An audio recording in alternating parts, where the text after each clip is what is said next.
Well, I have another vintage synth on my workbench. I have no idea where all these things come from. Why I always end up with the vintage synths. But anyhow, so this one's a little unusual. I thought I would tell you about it. It's a Roland RS-09, probably from 1979. And it's version 1 because it has these toggle switches here. Later on they changed those. But this is much more like the old organ style toggle switches. The owner was complaining that the key bed itself wasn't working, so he could hear the oscillators running, but he wasn't getting any sound from the keyboard. Initially it was intermittent, and by hitting the keyboard hard he could get some sound. So I was thinking, okay, well, it's a bad connection on the keyboard, but it turned out to be a very trivial repair that I didn't even bother to document. The bad connection wasn't with the keyboard, it was actually with this organ toggle here.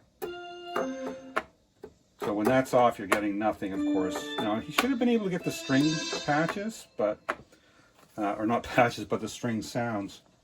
But at any rate, so I tend not to use deoxit or isopropyl alcohol unless I know exactly how this thing's working, because sometimes you can accidentally wipe out the carbon tracks. So in this case I started with compressed air, and that seemed to have cleaned out the dirt and resolved the problem. So it's an interesting little keyboard. It's rather limited. You have an organ sound. Of course you have control of vibrato, and there's an envelope here, so the release will kind of give you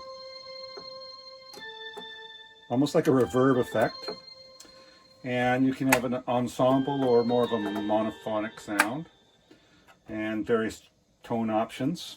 And then we have strings, so we have an 8-foot string,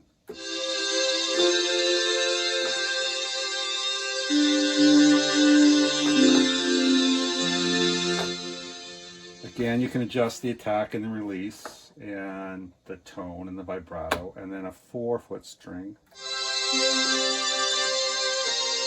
And you can combine them. And you can combine it with the organ for that matter.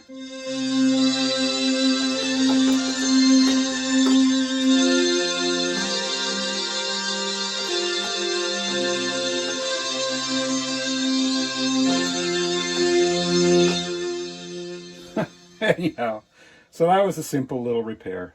Thought you might enjoy seeing that old instrument.